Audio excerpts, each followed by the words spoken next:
It's the Saturday Show, 97.5, the KSL Sports Zone. Christian Esparza, Alex Napoles, ready for week 2 of college football. We got a full day today, as always.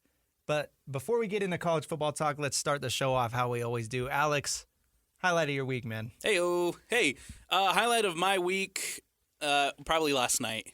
Going out, calling some high school football, always the highlight of my week. So happy football season's back, and we get to be out there covering these amazing local athletes. I'm right with you. I mean, nothing like Friday Night Lights. Right? Absolutely. Nothing compares to it. For my highlight, I'd say I'm going to go back to Thursday night, NFL kickoff. Always great. Great time of the year. Parker's Chiefs. That's right. They got the win over the Ravens on Thursday night. We'll talk more NFL coming up later on in the show, but I mean, it was just so much fun to watch, and it was really, honestly, a good game. And Lamar Jackson put the Ravens on his back. Tremendous effort there. Ultimately, Patrick Mahomes and the Chiefs got the win, but it's just so nice to have the NFL back, and I'm super excited for tomorrow. We're going to have some great games, and then Monday night as well. So, again, we'll talk more NFL later, but that was my highlight. Great highlight, and like you said, it was a great game. And yeah, we'll dive into it a little bit later during our fourth segment. We'll kind of deep dive into what we saw from both games, right? Because the Packers and the Eagles also played last night. Yeah, and that was another good game. Interesting because it was played in Sao Paulo, Brazil. Yeah. So I definitely have some thoughts on that one. But first, Alex, I want to start off BYU getting the win last night over SMU, 18-15 in Dallas. Second win of the season for BYU. And I guess we'll start with the positives. The biggest positive by far is that the defense looked insane. They came out of the gates firing. And from the first snap, BYU's defense was just swarming. I mean, they started off and Jack Kelly had a huge hit in the backfield, and I mean, everywhere you look, like SMU could not move the ball in the first, probably, I'd say 2 or 3 drives. They did not move the ball. And BYU's defense was just hitting them at or behind the line of scrimmage. A ton of Cougars all over the field. And they did not allow a touchdown. Those 15 points were off of 5 field goals. Yep. So BYU did not allow a touchdown all night. And the defense just looked tremendous. You hit the nail right on the head, Christian.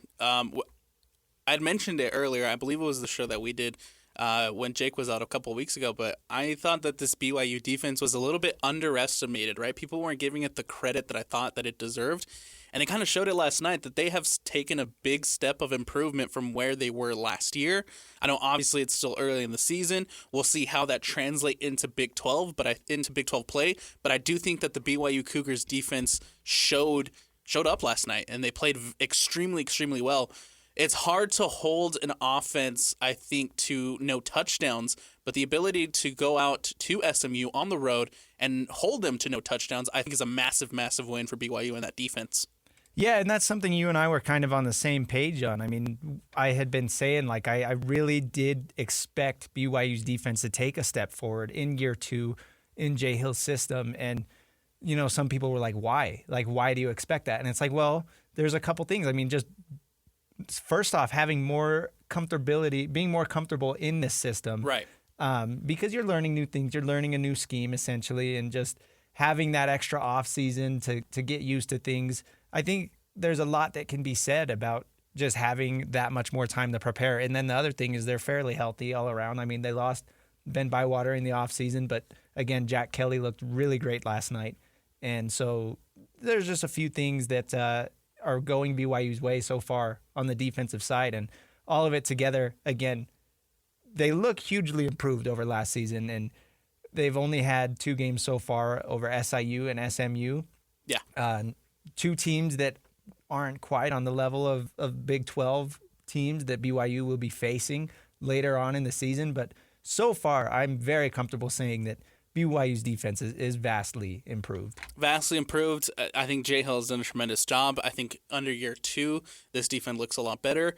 I think a lot of the players stepping up are those Weber State transfers, and I think it helps out a lot when you have a guy like Jay Hill, who was the former head coach, knew these guys, knew these players, brought them into the BYU system, and has really, and it seems like that's kind of helped them transition to this new team because they have stepped up. You look at guys like Jack Kelly, you look at guys like Collins, Heckard, and Garrett last year. This defense under Jay Hill, I think, will just continue to get better and better. And like I said, we'll see how that translates into Big 12 play.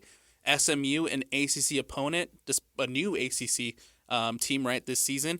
But regardless, I think they stepped up really well. Like I said, holding them to no touchdowns. Yeah, and, I don't want to make it sound like SMU's not a good team because they are. They're one of the favorites to win the ACC conference this year. And obviously the ACC conference is probably the weakest of the P4 conferences as far as football goes. But, again, it's a great opponent. And to not allow a single touchdown, again, like I can't overstate how huge that is on the road. That's awesome. And SMU played great. I mean, they kind of had their own quarterback battle going on. Preston Stone started the game, and apparently the plan the whole time was for him to play 2 series, and then the next guy, Kevin Jennings, would come in and then play a couple series and then go from there. Kevin Jennings stayed in once he went in, and he clearly did provide a spark for SMU's offense, but, I mean, again, they did not score a touchdown, so really, really good job by BYU. And, Alex, I just realized this. BYU's played 2 games since the last Saturday show, right? They played last Saturday night and then last night. So that's right. There's a few things we haven't even been able to touch about. The biggest thing, obviously, Jay Hill, defensive coordinator for BYU, he suffered a heart attack Thursday before their first game. So not 2 days ago, but the week before that. He was miraculously able to attend that first game against SIU. He was up in the box helping call plays. And then he traveled to Dallas with the team. He was there helping last night again. So obviously he's doing well, but we just want to send our best wishes to Coach Jay Hill, and hopefully he doesn't take it too hard, because that's my biggest worry. I mean, a heart attack is a very serious thing, especially at his age. Yeah. He's relatively young, right? 49, I believe it was. Yeah, so to suffer a heart attack right now is very scary. And then I just hope that he doesn't overwork himself too hard. Right. Absolute definition of a warrior. Like you said, we send our best wishes to the defensive coordinator of the BYU Cougars, Jay Hill. Amazing to see him up in the booth calling plays and being involved after having a very scary medical episode. So true definition of a warrior. We send him nothing but our best wishes here from the Saturday show. Definitely. We talked about BYU's defense improving in year 2 of Jay Hill's system. I want to hear what Kalani Sitake had to say about that post-game. So here's Kalani Sitake talking about this improvement. Key is the defense is now really familiar with the system, and so there's not like in the past there was a lot of thinking, and now the guys, you can tell that they're comfortable with what we have, our scheme, a lot smoother defensively, and we're not making as many mistakes. Jack is a special player. We've been saying about that from the beginning. Mark gave us a lot, and those guys that came, they played in the system before, so it makes sense for them to not really bat an eye or have any hiccups along the way. It was a smooth transition, and I'm glad those guys are here. Look at that, Alex. Sounds like we hit it right on the head, huh? Absolutely. And you know what, Christian? Anytime I hear positive comments or praise about Jack Kelly, it just puts a smile on my face. Because, weirdly enough, I remember him being on my kickoff team his freshman year of high school. You played with Jack Kelly in high school? Yeah, I played with Jack Kelly. Remind me, is that Kearns? At Kearns, yeah. Yeah, so it's that's awesome. To see a Kearns kid step up into the limelight and succeed, a guy that, was on the football team with me, and now seeing him kind of have the success at Weber State, then at BYU, anytime I hear anything positive about Jack Kelly, just puts a smile on my face. There you go. Jack Kelly, 5 total tackles, 2 solo, 1 sack, the big sack, like I mentioned to start the game, and then 1.5 tackles, 4 loss. So really big game. But again, number one, like Coach Sitake said, this defense is more comfortable because in the first year, you're doing a lot of learning, right? You have to do a lot of thinking because everything is new. In the second year, you kind of know a lot more, right? So you do less thinking and more doing. It's all just kind of second nature at this point. And then point number 2, like you said, Jack Kelly played with Coach Hill at Weber State, and then he's able to come into this BYU program and help lead the way because, again, he knows the system already. So that's really good. I don't know if you saw on social media, but to end the game, basically BYU had a big stop on a fourth down. SMU was trying to get the ball downfield, and BYU's defense forced an incompletion, and then it cut to Kalani Sitake on the sideline, and he was just losing his mind in a good way. Like, he was cheering, celebrating. He was so fired up because his defense played their butts off all night. They did. They really did. So that was just really, really exciting for me to see Coach Sitake be that happy in his defense's performance. And that's why I wanted to start off so strongly talking about BYU's defense this morning, because I really cannot say enough just how impressive they were last night. They were. They absolutely stepped up to the plate and kind of carried this BYU team to victory. Defensively, BYU was huge last night. And I want to go back a little bit to last season under, first year under Jay Hill. There was a couple of media availabilities after practices where Jay Hill said that this is a very complicated system to learn. This is a complicated system to run defensively. And so it was going to take time to build it up. It was going to take time for those players to get comfortable in the system. I remember cutting those up last year and hearing Jay Hill talk about how difficult this system was to kind of implement and learn. And so he expected it to take time to develop, and I think we're finally seeing that, Christian. I think we're finally seeing those players get comfortable in this system, know this system by heart, and clean up those mistakes that Kalani Sitake was talking about. There wasn't too many defensive miscues, I feel like, last night. I feel like last night this was probably one of the better performances we've seen BYU have defensively since Jay Hill has come into the system. Oh, I 100% agree. And it's very refreshing to see this BYU defense play like you and I were expecting, because, again, not everybody was expecting that level so far. So that's the positive from last night. But then we got to go to the negative, because this is also a big storyline, Alex. BYU's offense they struggled. I don't know how else to put it. They only put up 18 points.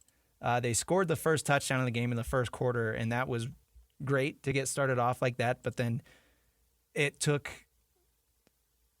kind of a miracle on a fourth down play, a really, really gutsy call, and it was a great play, and that set up the go-ahead field goal at the very end of the game to win. But, man, Jake Retzlaff really, really struggled. 5 of 28 last night, 202 yards. He threw a touchdown, and that was a nice throw, but he threw 2 picks, and then he lost a really big fumble. And BYU's offense just really could not move the ball, especially on the ground. I mean, let's look at the rushing stats here. 32 carries, 138 yards, and 1 rushing touchdown. But 37 of those 138 yards came on that fourth down conversion play.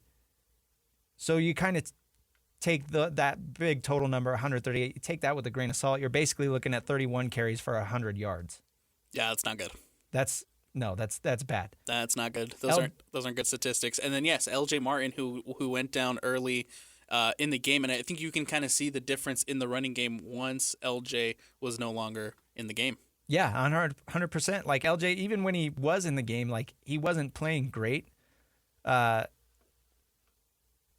Excuse me, I'm trying to find his rushing stats. He wasn't anything phenomenal, right?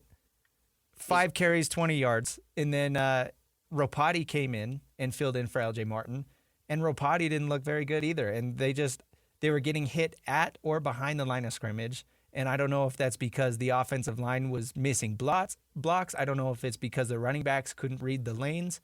I don't know what was going on, but they just could not move the ball on the ground. And I will give credit to Retzlaff, because he was able to get some good carries in. He had 10 carries for 35 yards, and he really set up, like, going back to that fourth down conversion. I mean, it was a nice triple option play where the defense kind of collapsed on Retzlaff because he had taken a few carries earlier in the game. So he was able to draw attention, and then that kind of left a lane wide open for Davis to get that long carry to set up the field goal. But outside of a couple big plays, like, again, BYU could not move the ball through the air or on the ground.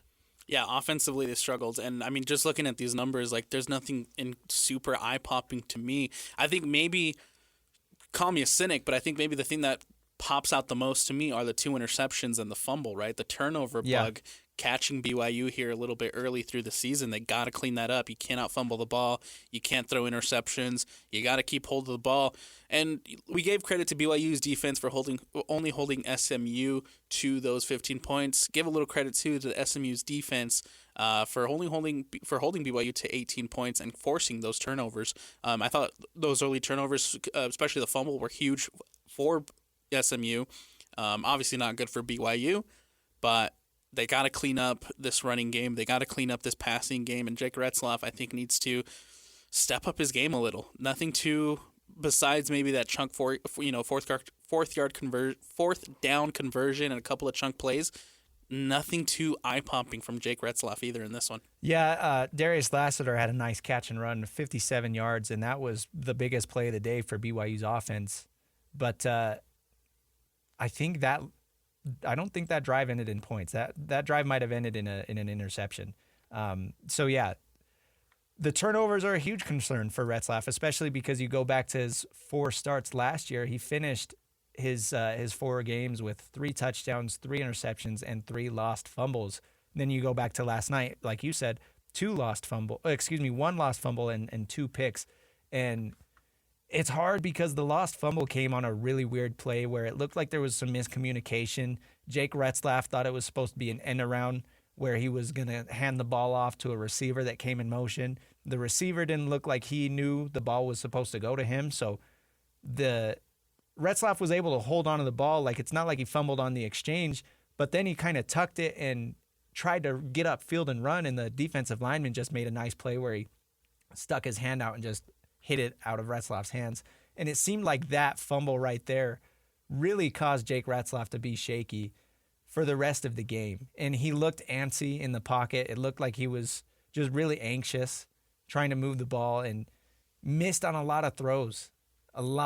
And if you can't move the ball on the ground, you need to be able to get some yards through the air. And BYU was not really able to do that. I know they finished with 202 yards through the air, but it really didn't feel like they had that much. I mean, the interesting thing to me, though, is that at no point did they switch to Bohannon. And they were trailing in this game late in the fourth quarter, right? Or I guess it was tied, 15-15.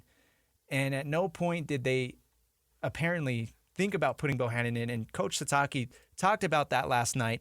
I want to hear what Kalani Satake had to say about why he did not even think about putting Gary Bohannon in.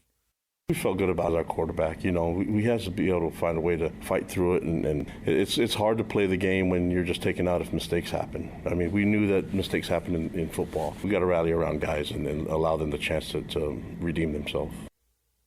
That's interesting. I get it. I see both sides, I guess, because you know, you don't want to pull a quarterback as soon as he makes mistakes because then he's going to be worried about making mistakes the rest of the year. But at the same time, you don't want to wait too long to the point where the game is out of hand once you decide to make that change. And I think at the end of the day, that maybe helped BYU's decision to keep Jake Retzlaff in is the fact that this game wasn't getting out of hand, is the fact that their defense did a really great job of keeping them in this one.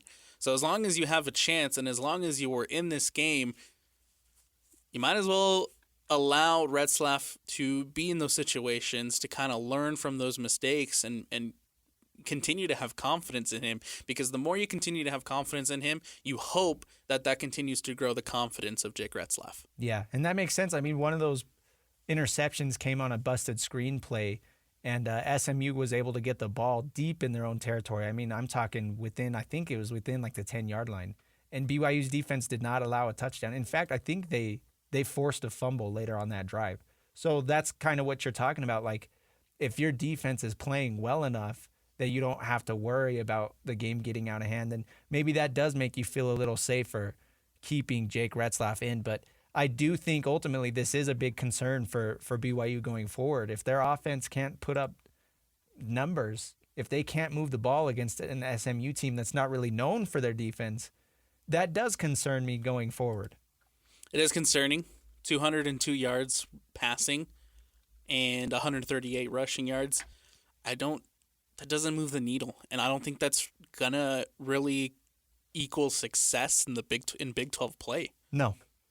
It's even next week against Wyoming. Like I know Wyoming hasn't looked great to start the year, but you can't take them lightly if you're BYU, and you need to get your offense figured out because that's a big game. And if you're 3-0 going into Big 12 play, that's huge. Best case scenario. Yeah, that's absolute best case scenario. So you need to get this offense figured out so you can pick up that win against Wyoming, get 3 wins before you start your conference play, and really get on track, especially if your defense is hot. Because if your defense is hot and then you get your offense figured out, then you're rolling. Absolutely. As soon as they can figure it out, move the ball, and start putting up 300-plus passing yards, put up, hopefully closer to 200 rushing yards for this BYU offense, I think we're having a completely different conversation. As long as the defense continues to play the way that they're playing, I think they will be in games, but they really do need to figure out this offense, right? They need to figure out the run game. They need to figure out and hopefully get Jake Retzlaff a little bit more comfortable. Yeah, and it's interesting you bring that up. Satake had another interesting quote in his postgame. He talked about in the past we would have lost this type of game. Jake Retzlaff went 0-4 last year, again, as a starter, and he struggled with turnovers. But some of those games they were in, going to the Oklahoma State game, that was a thriller all the way up until the very end. So I want to know what Coach Satake had to say about kind of why they were able to win this game and they would have lost it in the past. I like the way we found a way to win this game. In the past, we've been down or had turnovers, and guys hung their heads in the past, and now the guys are fighting through and not giving up. It's easy to keep going, I guess, when your defense is swarming the way they were. He talked about keeping their heads high and not hanging their heads, and obviously, if you're turning the ball over on offense and then you're giving up points on defense, it's really easy to get discouraged. But the defense, again, keeping this team alive last night. I think that's the biggest thing, right? When you lose a turnover battle, and those lead directly to touchdowns, those lead directly to scores. We're having a different conversation, right? Your offense can't keep the ball, your defense can't stop them. But like I said, it's the fact that the defense was able to hold SMU to no touchdowns.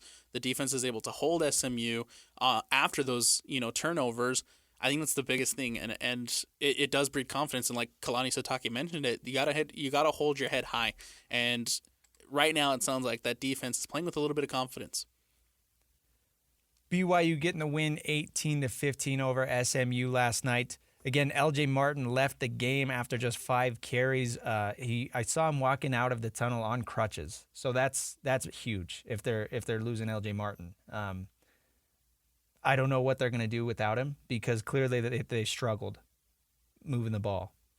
It's up to Hinckley Ropati now to step up. There was a lot of conversations about how Ropati needed to step up this year, and Miles Davis too.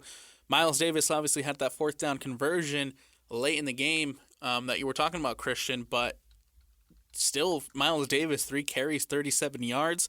His longest being that 37 yards, right? So before that, his 2 carries didn't really amount to much. Hinckley Ropati with 8 carries, 32 yards, 13 long. Hinckley and Miles Davis need to step up for this BYU side, especially if LJ Martin can't go. We had conversations at the beginning of the year, right, when there was questions about LJ's health, about how important LJ was to this run game. Now, you're going to have to figure it out without him. Yeah, and that's an important thing to point out, too, is LJ Martin was struggling with a shoulder injury throughout fall camp, and there were questions about whether he'd be able to play week 1 because of a shoulder injury. Last night seemed to be a lower leg injury somewhere. So this is a completely different injury. Regardless of what the injury is exactly, LJ's banged up, and he's not at 100%, and he likely won't be at 100% this season. So wherever his health is at, you're right, Alex, people are going to need to step up behind him, whoever it is. So we will see. I'm really excited for BYU's next game against Wyoming because, again, Wyoming they didn't look great last week, but you can't take them lightly if you're BYU. And it's a really, really big game for the Cougars, especially to get that 3rd win of the year in 3 weeks. That would be best case scenario, like you mentioned. And Wyoming's just chomping at the bit to get out and play BYU at home. Yep, up in Laramie, that's going to be a big game for both teams. Coming up next, though, speaking of big games, we're going to preview Utah State playing at USC a little bit of late night college football. That's a 9 p.m. kickoff. So we're going to talk about that on the other side of this break. This is the Saturday Show on 97.5, the KSL Sports Zone.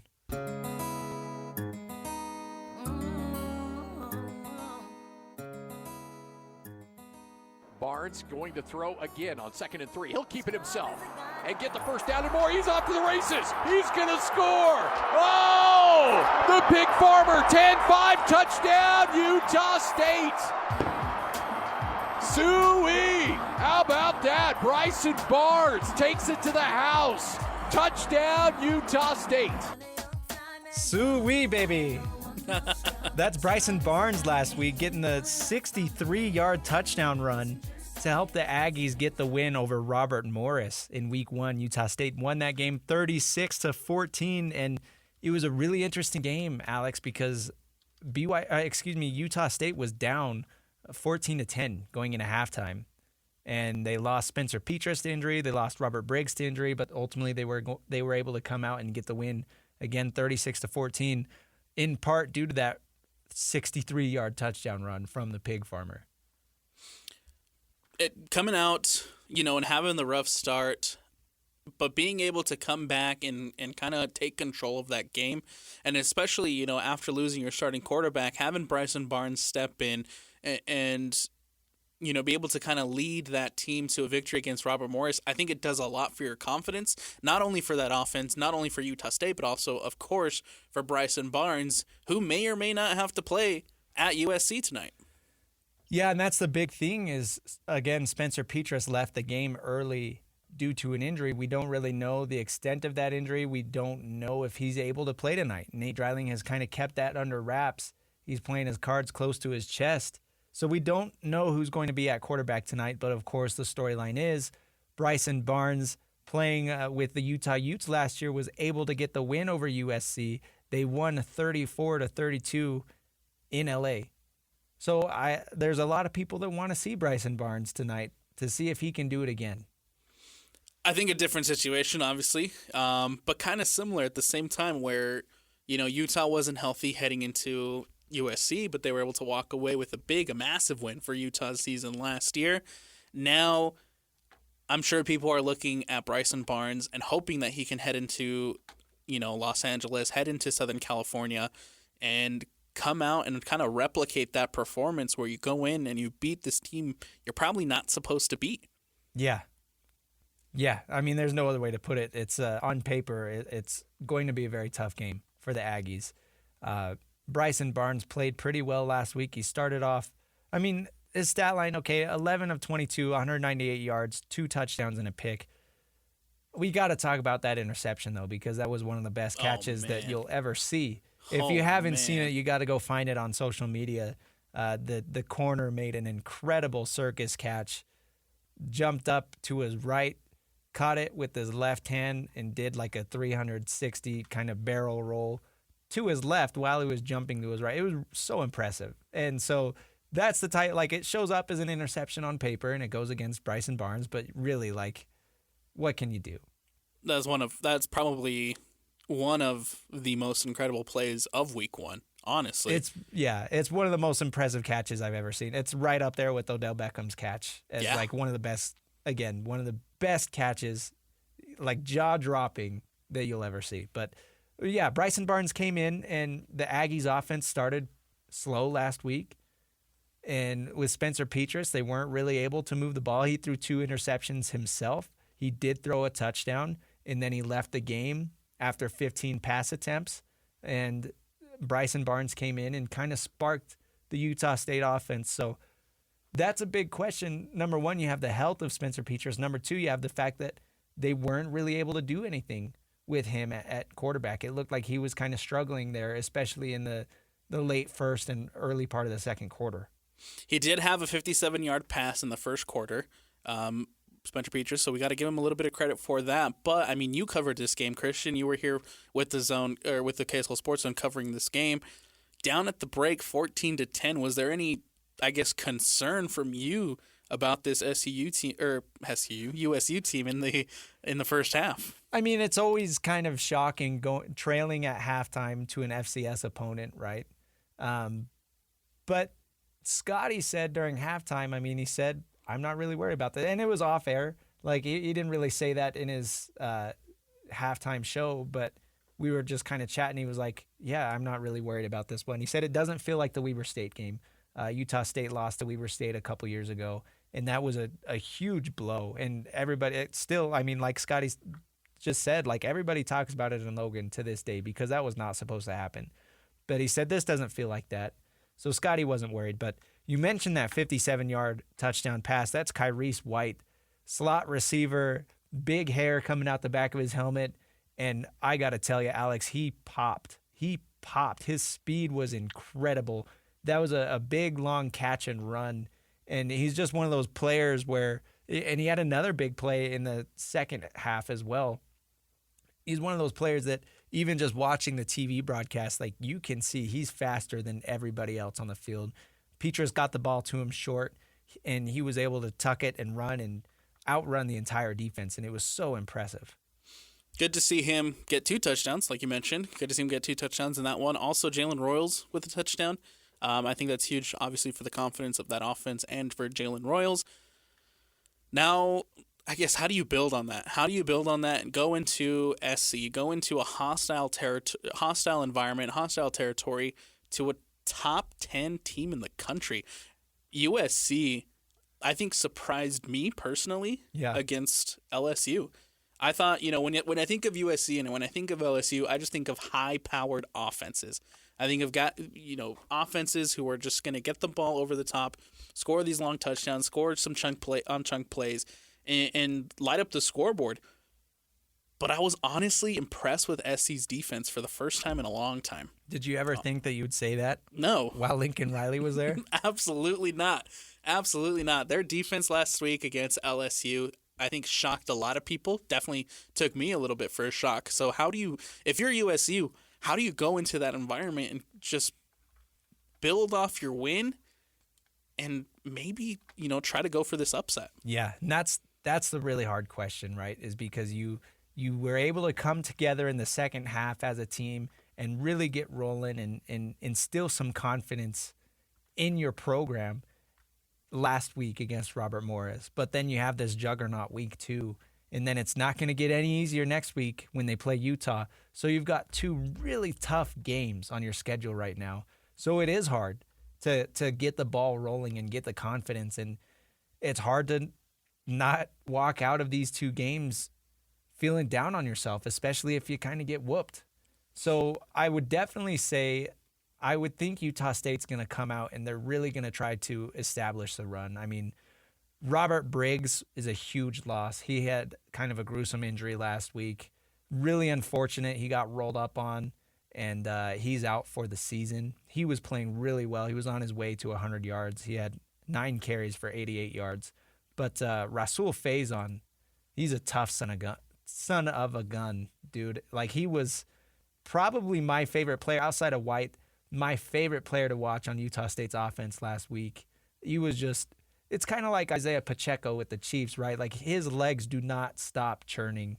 And there were a couple of times where he was getting hit 2 or 3 yards past the line of scrimmage, and he just keeps chugging and turning that 3-yard carry into an 8-yard carry. And it's not impressive on the stat sheet, but that's huge when you have a running back who refuses to go down on first contact, and you need 3 guys at least to take him down. So I do think that Utah State's going to lean on Rasul Faison tonight.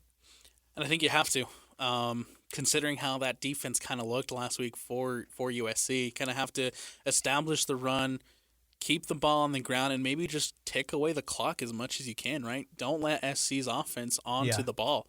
That might be a key for Utah State this weekend against a very high-potent offensive team, right? Trying to keep the ball away from USC as much as possible. And if you can, take away some good yards on the run, keep it on the ground and take away some of that clock, Utah State, that might be the way they want to approach this one. Yeah, Miller Moss last week really impressed for USC in that 27-20 win over LSU. 378 yards passing for Miller Moss. Only 1 touchdown, but, 378, that's a big number, as you mentioned, again, against a top-tier opponent in LSU. But the rushing, on the other hand, USC had 23 carries for 69 yards and 2 touchdowns. So that's 3 yards per carry on an average. I definitely think Utah State's going to want to turn this into a ground and pound game, because even if, let's see, USC allowed 113 yards on 25 carries, 4.5 yards a carry. That's kind of middle of the road, right? Like, that's not an elite rushing defense for USC, but it's not a bad rushing defense either. So I do think that Utah State is going to turn this into a run the ball and defensive type of game. That's their best shot at winning. They don't want to let USC air it out and put up a bunch of points. The second Miller Moss begins to air it out, you're in trouble, because he looked amazing last week throwing the ball. Miller Moss, like you said, surprised a lot of people. This whole USC team, I think, surprised a lot of people last week. Took the game against LSU to kind of make a statement. Big win for their first ever game as a Big Ten school. We'll see if they can carry momentum into, obviously, Big Ten play. But first, Utah State on the docket. We'll see how that one goes tonight. Yeah, everybody kind of had questions on how USC would look, obviously, after the departure of Caleb Williams, former Heisman winner, drafted number 1 overall in the NFL by the Chicago Bears. And under Caleb Williams, again, like I brought up earlier, their defense was bad. Their defense was horrendous. And you have this great player who leaves. You have questions on the defense, and everybody was wondering how USC would look, and they came out week 1, and they definitely seem to have answered some questions. They started off ranked 23rd in the AP Top 25. After that win over LSU, they're up to 10 now. So clearly they are one of the top teams in the country. Big game for Utah State, but I hope that let's be frank, Alex. 2 tough games coming up the next 2 weeks. Odds are they're going to be 1-2 entering week 4, right? I just hope they don't get down on themselves. No, and I think the key to all this is to not get down on yourself. And I mean, look, you still have a tough matchup to look ahead to, not only with Utah, but going to Temple and playing in Pennsylvania against the Temple Owls. We're not talking about that game because we have USC and Utah on the docket for USU, but that's also going to be a super tough game. So if Utah State comes out of the gate and heads into Mountain West play at 1-3, they cannot get down on themselves. They have a super, super tough out-of-conference schedule, playing these, 2 of the top teams in the country, and playing a tough opponent like Temple on the road. They can't get down on themselves. They have to continue to keep the confidence, continue to rally around your veterans, rally around your leaders as you head into Mountain West play, because it's a very true possibility that Utah State heads into Mountain West play at 1-3. Yeah, and what's tough is this is where you need your head coach, right? This is where head coaches come into play as far as keeping the locker room together after some discouraging losses. So after this brutal stretch, we're going to know what we have in Nate Dreiling. We're going to know if he really is head coach material or if he's just the guy filling in. So it's a big challenge. We're going to see if Dreiling can step up and keep this Aggie team together. But going back to the quarterback situation, it's tough because Spencer Petras is the guy you brought into the portal. You named him the starter in spring over McKay Hillstead and Bryson Barnes. That caused McKay Hillstead to transfer. Then Spencer Petras goes down in game 1. We don't know how healthy he is. But if he's healthy, he is going to be the starter tonight. I don't think there's a question about going to Bryson Barnes, even though he got the win against SC last year. He got the win last week against Robert Morris. I think you have to stick with the guy that was named the starter in spring. Yeah, and I mean, we talk about confidence in the quarterback with like Retzlaff in that situation with Gary Bohannon. Now you can kind of attribute the same thing where you got to keep that confidence in your quarterback just to allow him to be in that system, to allow him to get more comfortable and allow him himself to grow the confidence. Because if you do decide to, roll out Bryson Barnes, unless he's healthy, right? Unless he's healthy. If you decide to roll out Bryson Barnes, it could take a knock on that man's confidence. Yeah, so big game for Utah State tonight. Again, that's a 9 p.m. kickoff. We're going to have pregame here on 1280 The Zone starting at 8. Scotty G, as always, will be on the call. I'll be producing that one. So tune in because it really is going to be an interesting game for the Aggies. I know we're a little pessimistic about it, but at the end of the day, like, it's a top-tier opponent, and it's going to be some fun football to watch. And I just am interested to see how head coach Nate Dreiling and this staff approach this game, if nothing else. Absolutely. I'm right there with you. And, dude, shout out to you, man. You're a warrior. You got to be in here at 10 a.m. to do this show, and then you got to come back later tonight, and you're probably going to be here till 3, 4 a.m. doing Utah State. If anyone's a warrior, it's Christian Esparza. No, it's Scotty G. Scotty's going to be flying home from the game overnight. Yeah. No, that's part of the grind, right? That's what they all joke about. The grind, working in sports. It's fun, though. We do it because we love it. Absolutely. So, again, Utah State taking on USC, 9 p.m. kickoff tonight here on The Zone. Coming up next, we're going to talk about technical fouls. Rudy Gobert catching strays again, Alex. So stay tuned to hear what happened with that. Again, this is the Saturday Show, 97.5, the KSL Sports Zone. If you're coming from the street with dirty shoes on your feet, that's a technical foul. If you switch the radio to some modern music show, that's a technical foul. If you touch the thermostat, you'll get hit with a bat. 'cause that's a technical foul. You will feel my wrath. That's a technical foul. Personal foul, 69, offense. He was giving them the business. A technical foul.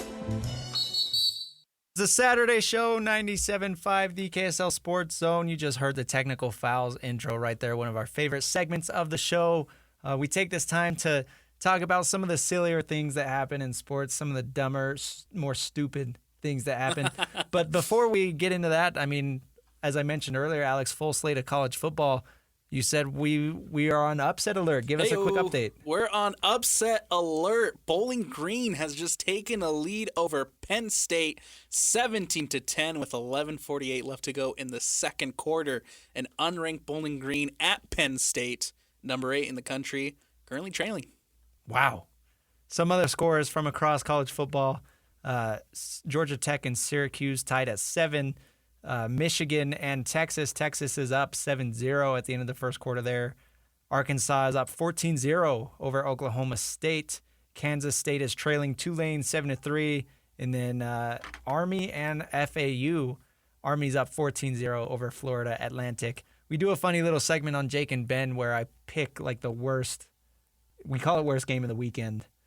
So I pick like the most unwatchable college football game, and I picked Army and Florida Atlantic for this week because Army doesn't throw the ball at all. They had 6 passing attempts in week 1, and then FAU is not that good. So anyways, a packed slate of college football, and I think everybody's going to be watching Texas and Michigan. That's going to be a really fun game. But again, Arkansas and Oklahoma State could get exciting too. So we'll keep you updated on some scores throughout the show. And a quick programming note, Alex and we're going to be on the air until about 12:25 today. Normally we end at 12, but Ute pregame show is starting at 12:30, so we're going to lead right into that. So we get an extra segment to play around with. But now it's time for technical fouls. Alex, start us off with your technical foul for this week. I'm going to pose this as a question for you. All right. My technical foul involves Rudy Gobert. So who hates Rudy Gobert more, Shaquille O'Neal or Draymond Green? That's a tough question, man. I don't know if there's an answer. Shaquille O'Neal has decided to throw some strays towards Rudy Gobert. Again? Shaquille O'Neal was on a podcast with his son Miles. Miles asked him who was the worst basketball player of all time. Without hesitation, Shaquille O'Neal says Rudy Gobert. Miles, Shaq's son, asked him, well, what about Ben Simmons, who Shaq proceeded to also call a bum. Miles and Shaquille O'Neal got into this conversation about Rudy Gobert, and Shaquille O'Neal said that if you sign a contract for $250 million, show me your $250. There's a reason why I walk funny and why I can't turn my neck and why I can't do it, because I played for my $120 million. So you guys like him that are messing the system up, making all this money, and they can't play. So I don't respect guys like that. To which Rudy Gobert replied, "It is sad to see someone that has accomplished as much as you did, Shaq, both in sport and business, still be triggered by another man's finances and accomplishments. I get the entertainment part, but unlike other folks, you don't need to say stuff to stay relevant. That's really unfortunate because Shaquille O'Neal is one of the greatest to ever play, right? One of the best to ever do it. Rudy Gobert has his own accolades. I mean, I've lost track of how many defensive players of the year he's won, right? So it's just it's tough to see a legend talk down to somebody who ultimately will be going into the Hall of Fame in Rudy Gobert. And especially here in Salt Lake City, like, he's still loved by everybody. Yeah, absolutely. I still like Rudy Gobert. You know, even though he's playing with Minnesota, I wish him nothing but the best, but I don't know, man. I feel like Rudy Gobert gets a lot of unwarranted hate. Yeah. Especially from other players. Right. Especially Shaq and Draymond. And Draymond Green. Yeah. And it's hard because I get what Shaq is saying, in the sense that if you're going to be paid one of the highest contracts in the NBA, you need to be more than just a defensive stopper. And I get that. But at the same time, like I was saying earlier, I don't think that legends of the game have the right to talk down on somebody who, yes, he has his flaws, but in reality is one of the best players in the NBA, at least on the defensive side. And he's a Hall of Famer, and there's not really an argument there. And to have Shaquille O'Neal talk down to him like that, I just think it's disrespectful, and it's getting stale at this point, frankly. Yeah. No, I absolutely agree. You can't argue with 4-time NBA Defensive Player of the Year. Yeah, he's won it 4 times. Let's give Rudy his flowers. Yes. He's earned it. 100%. Now over the NFL world, my technical foul. I'm going to go with Jamar Chase here. So if you're unaware of the situation, Jamar Chase has been holding out all summer with the Cincinnati Bengals, star wide receiver, one of the best receivers in the NFL. But my issue with this is that he's holding out 2 years before his deal is up. Okay, you've got players like Brandon Ayuk, for example. He held out because he's in the last year of his contract, and he wants to be paid like one of the highest paid. He wants to be one of the highest paid receivers in the NFL, right? And if you're on the last year of your deal, that makes sense. But for Jamar Chase to bring all this drama to Cincinnati right now with 2 years left on his deal, I think is incredibly selfish, and I think it's weird, and I think it's unfortunate because we don't even know if he's going to play tomorrow against New England. He said in some media availability that we can't play because he used some language. But he said it's basically his decision on whether he's going to play tomorrow. And then head coach Zach Taylor said that if Jamar Chase does play, he's going to be limited because he hasn't practiced with the team all summer.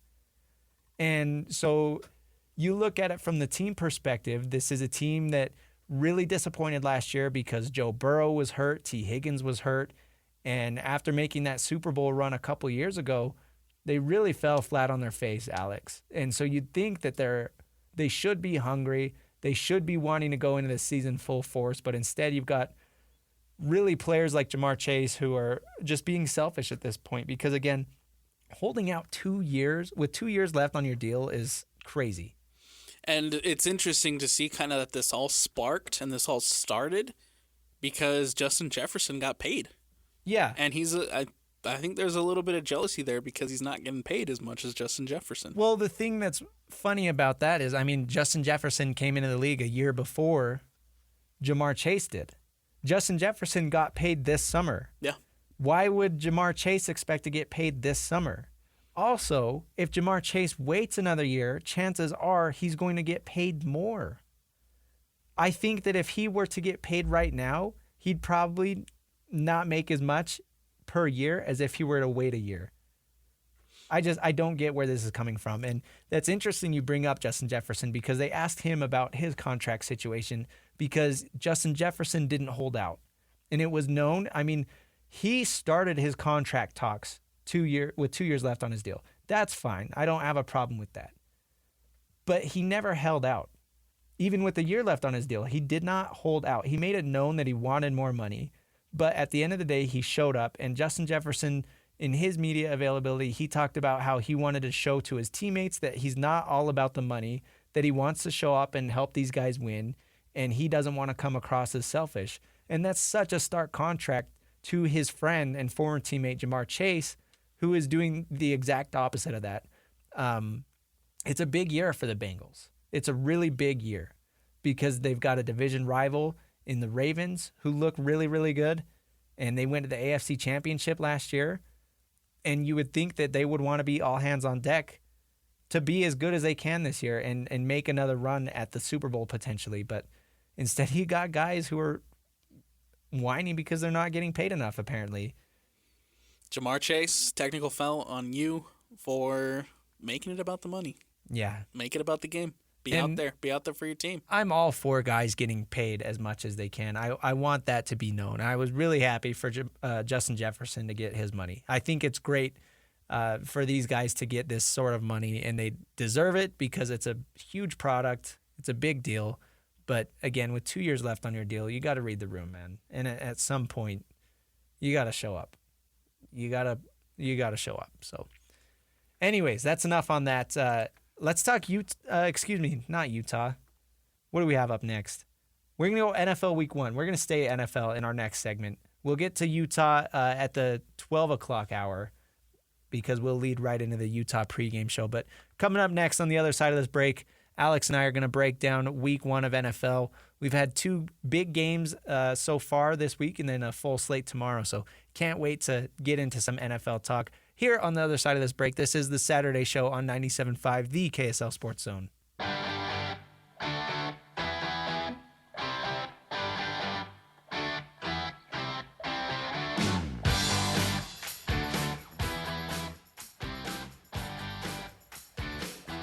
It's the Saturday show, 97.5, the KSL Sports Zone. Quick update on some scores. Tulane scored again. They are up 14-3 over Kansas State. Kansas State ranked number 17 right now. They were expected to be one of the top contenders in the Big 12. So if Tulane can maintain this lead, now there's still a lot of time left. There's 11 minutes left in the second quarter. So there's still a lot of time left, Alex.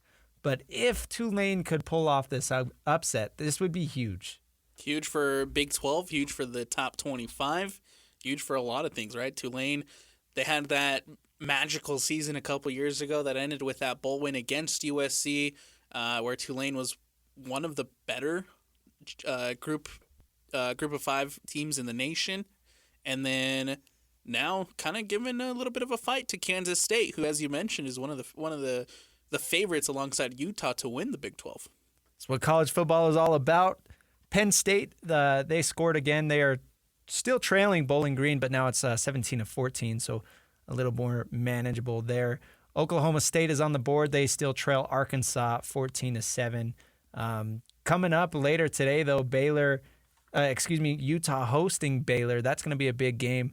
Again, we're going to have the pregame show here on 97.5, the KSL Sports Zone. That's going to start at 12:30 with Lloyd Cole and Christian Cox.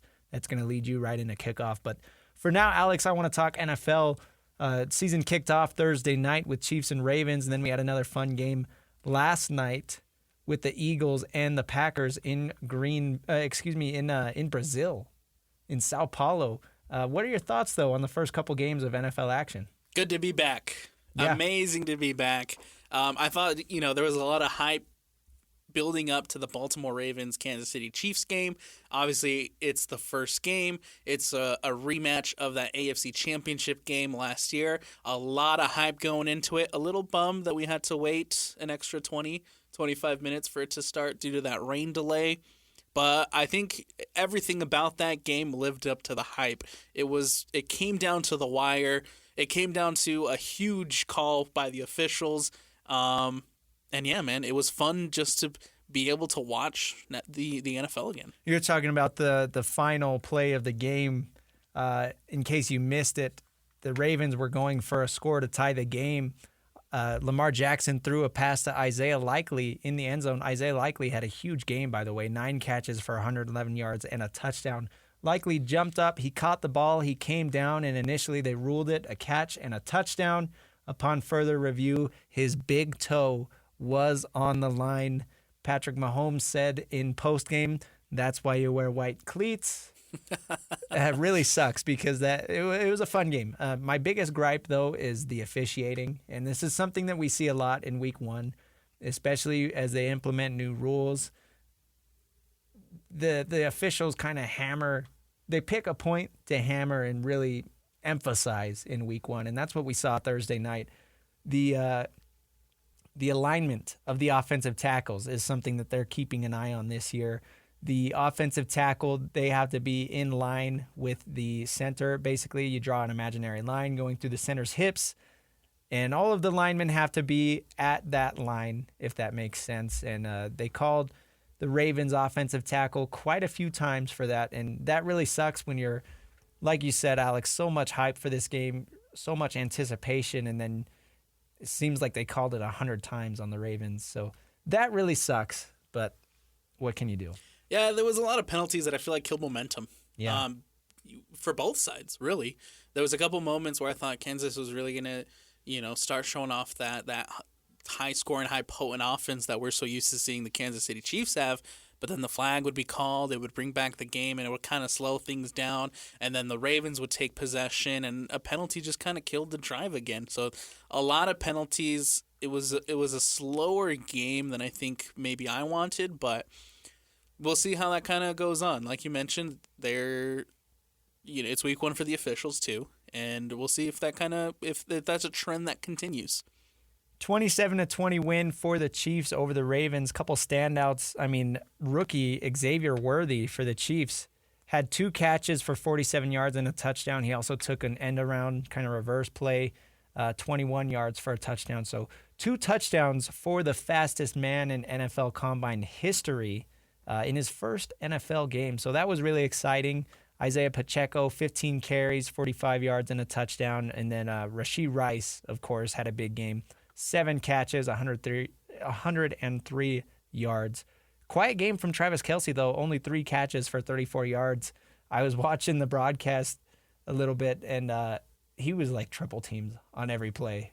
And you're going to see that a lot for the Chiefs. But, yeah, not a big impact from Travis Kelce. I'd imagine he's going to have some big games, though, as teams start to say, okay, we've really got to start game planning for Rashee Rice and Xavier Worthy and Hollywood Brown when he comes off of injury. But, I mean, only 1 touchdown for Patrick Mahomes, but the Chiefs' offense looked really well, especially in the first half.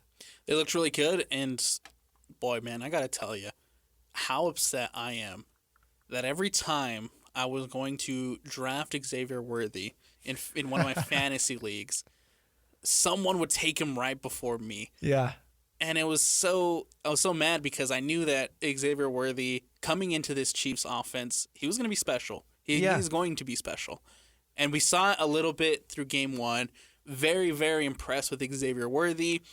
Rashee Rice obviously came back, had a big game. Is there any concern for Travis Kelce? I mean, there was maybe 1 or 2 passes where it looked like Kelce had a chance to bring it in, couldn't bring it in. There's one in the first half. He was over the middle, wide open, couldn't bring it in. And I was like, is that something we should be concerned about for Kelce, or is it just first game jitters? That's interesting because over the offseason, Kelce's such a big name. You see him a lot, and especially with the whole Taylor Swift thing. I saw a lot of just pictures or videos of Travis Kelce, and I kind of started noticing like he might look a little out of shape. And I'm not trying to, say anything. That was just my observation. And he's 34 years old, okay? He's starting to get up there in age. But I'm going to be honest with you. I honestly don't think it's time to worry yet. I mean, it's week 1. The Ravens have a good defense. And again, it was clear that they were game planning for Travis Kelce.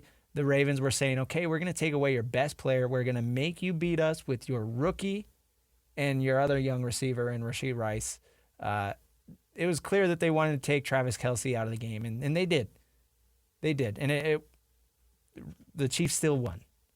Now, on the flip side, is there concern for Baltimore on this offensive line? Yes, 1,000%. That offensive line looked awful, and I'm glad you bring that up. And it was sad because Lamar Jackson had a really heroic performance. He had 16 carries for 122 yards. And a lot of that was because the line would just collapse and he just had to take off and run. And there were a lot of designed runs as well. Okay, not all of these were on scrambles because he had to run for his life. But really, Chris Jones ate the Ravens offensive line for lunch. And he's probably the best defensive lineman in the NFL. You got to give him his credit where it's due, but especially the interior of that Ravens offensive line, they really, really struggled. And so that's going to be, I mean, the Ravens play some good defense. Even in their division, the Steelers have a great defensive line. The Browns always have a really good defensive line. So those are 2 games a year. Those are 4 of their 17 games where they're going to be playing elite defensive lines. And obviously you can't have this every single night from Lamar Jackson. It's fun to watch him. It's fun to watch him, again, turn into Superman and make these great plays and really just fight tooth and nail. But he can't do it every night. His line's got to step up and help him out. I will say that Lamar Jackson that we saw on Thursday night is a little bit of the Lamar Jackson that was missed in that AFC Championship game. I think in that one he had 8 carries for less than 100 yards. It was, I believe it was like 64 if I'm not mistaken. But obviously coming back, 16 carries, 122 yards. I think that's the Lamar Jackson, we're a little bit more used to. Maybe in this case, it wasn't necessarily design runs. Sometimes had to escape the pressure. But either way, I think Lamar Jackson had a very great performance. Good start for Lamar. Hope he can continue to build off of it and, get that offense rolling. But definitely missed in the AFC Championship game. Yeah, and it's crazy because he won MVP last year, but I think we all kind of knew that this was not the best version of Lamar Jackson that we've seen. And there was a lot of talk about him slimming down across this offseason. He lost, I think they were saying like 12 pounds on the broadcast, and man, he looked quick. He did. On Thursday night. Looked shifty. It clearly helped out. So Lamar Jackson, as always, is going to be fun to watch. Real quick, I want to mention he had that big missed throw in the end zone to Zay Flowers, and that was really unfortunate. And that sucks, but I don't want that missed throw to define his performance against the Chiefs on Thursday because, again, that game is not close if it's not for Lamar Jackson. Well, and I think a lot of people are going to just remember that play. Right, which sucks, and that's how it is. But, that was really one of his only missed throws of the whole game. And aside from that one play, it was such a heroic performance. Before we move on to last night's game, how about that late call, man, to take away the touchdown for the tie?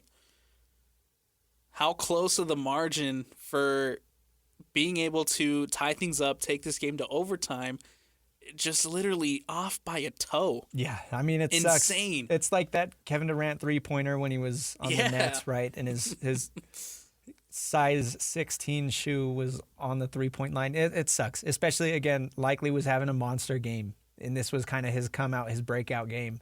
And it was a good throw, good catch, great job for Likely to get up there, climb the ladder, bring the ball down, and to literally have it be decided by inches. Not even inches. I'll go an inch. That was a heartbreaker. It's got to be heartbreaking for those Raven fans. But, Alex, you talk about Lamar Jackson looking quick and shifty. I want to talk about Jalen Hurts last night. So the Eagles got the 34-29 win over Green Bay in Brazil, international game. Jalen Hurts did not look quick and shifty, and I know the Eagles still won, but I think that was one of my biggest takeaways. I was busy watching the BYU game for most of the night, so I really only caught kind of highlights and then the last bit of the fourth quarter for this Eagles game. But from what I saw, like Jalen Hurts really struggled. He threw 2 interceptions. I think he lost a fumble as well. And then just running and scrambling around. Jalen Hurts didn't look nearly as quick and shifty as I had remembered him from previous years. No, he didn't. And I think it just comes down to the conversation we're having about it being the first game. I don't know if there's necessarily a concern yet for Jalen Hurts, especially when you have a guy like Saquon Barkley, who was an absolute standout last night. Oh, yeah. 24 carries, 109 yards, 3 touchdowns, 2 on the ground, 1 receiving. Saquon Barkley coming over from the Giants, joining this Eagles team. I think that's going to be a crazy combo to have with Hurts and Barkley. Yeah, he was great. And the Eagles have a really good offensive line, and I think Saquon Barkley was kind of their dream free agent acquisition, and they were able to pull it off because a good offensive line is not something that Saquon ever had in New York.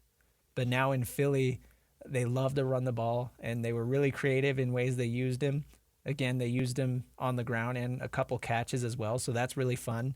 A.J. Brown had a big game, 5 catches, 119 yards, a long touchdown, 68-yard touchdown reception. So that was really fun. 34-29, again, was the final score. Unfortunately, though, for the Packers, Jordan Love went down with injury with 30 seconds left. Mm-hmm. The Packers were trying to get a final score to get the win. Jordan Love was stepping up in the pocket to potentially throw a Hail Mary or a deep pass, and his knee got rolled up on by an Eagles defensive lineman. We don't know the extent of the injury. They did some initial testing, and it's hard to tell without an MRI exactly what's going on. So we are awaiting that big news because they made Jordan Love the highest paid player in NFL history over the summer. He was supposed to have a really big year. Of course, we love him here because local ties. He went to Utah State. So Jordan Love, really hoping everything's okay with him in his knee. Yeah, and I thought, before the knee injury, I thought he looked impressive. I thought he came out and had a really solid game in Brazil. Not the most eye-popping of stats with 260 passing, 2 touchdowns, 1 interception, but I thought he did a really good job of creating. Jaden Reed obviously had a little bit of a breakout with the 2 touchdowns, 4 receptions, 138 yards. There was a lot of weapons, a lot of young weapons on this Green Bay offensive side of the ball with Reed, with Jordan Love, with Romeo Doubs. The list goes on. A lot of young talent. Very excited to see what Jordan Love can do this year. I really, really hope it's nothing too serious because I thought Jordan Love was going to have an incredible year for the Green Bay Packers. So we'll keep an eye on that injury for sure. Yeah, it's hard because Green Bay came out last year as one of the youngest teams in the NFL. I think they are still the youngest team in the NFL this year, but they were able to make a run in the second half of last season, made it to the playoffs, had a really close playoff game against the 49ers that they ended up losing, but definitely you were hoping that Green Bay could come out this year and build upon that success that they saw at the tail end of last season. But if your starting quarterback goes down with injury, I mean, that's going to derail you. So, again, really hoping Jordan Love was okay. If we get an update on his health throughout the show, we'll be sure to throw that out. But, 34-29 win for the Eagles. Let's look ahead tomorrow, though. We got a full packed day. I mean, I know I'm excited to watch my Broncos take on the Seahawks. I do think it's going to be a tough game. Mike McDonald is a really good defensive. So he's the new head coach in Seattle, taking over for Pete Carroll. McDonald was the defensive coordinator in Baltimore last year. So I do think that Seattle's defense is going to come out looking tough, especially against a rookie in Bo Nix. He's making his first start for the Broncos. He's only the second quarterback to start week 1 for the Denver Broncos since John Elway, or second rookie quarterback to start week 1 for the Broncos since John Elway. So big day for Bo Nix and the Broncos tomorrow. But I mean, your Rams are on Sunday Night Football. Alex, how pumped are you? Matty Stafford going back to the house that he built over in Detroit, I guess, with his return to Detroit after such a heartbreaking playoff loss last year. Hope the Rams can pull it off, but I think for me the most exciting game and the one that I'm looking forward to the most is the Cowboys-Browns at 2:25 tomorrow, Christian. Yeah. Very great defenses last season. Hope they can continue up and carry that into this year. Some questions on the Browns offense, but I think the Cowboys offense, again, are expecting to have a really big year. Yeah. So that's interesting you bring that up because the Cowboys defense the last couple of years has been dominant, one of the best in the league. Obviously, Micah Parsons has been one of the best defensive players in the league. But the big thing with Dallas is they lost their defensive coordinator, Dan Quinn. He is now the head coach in Washington. So I am curious to see if they can still maintain that high level of defense that they had. And then on the offensive side, CeeDee Lamb was a player that held out in the summer. Again, I don't have any problem with holdouts entering the final year of your contract. Like, I don't have any problem with that at all. And eventually CeeDee Lamb did get paid. He returned to the Cowboys, but how much is that going to affect him missing that much time throughout the offseason? And, I mean, he didn't show up until, I think, week 3 of the preseason.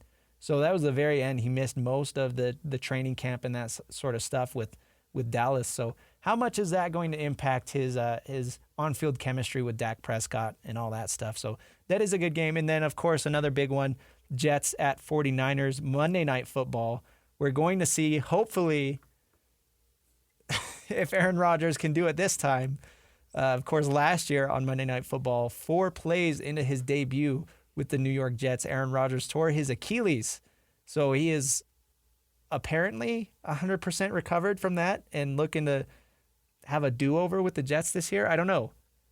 Look, I know we give a lot of shtick to Aaron Rodgers. I know we give him, there's always a lot of controversy, whatever you want to call it, surrounding Aaron Rodgers. But at the end of the day, it is sad. It is a little sad that he didn't get the chance to show what he's got with the Jets. Yeah. We know how great Aaron Rodgers has been. We know how good he can be.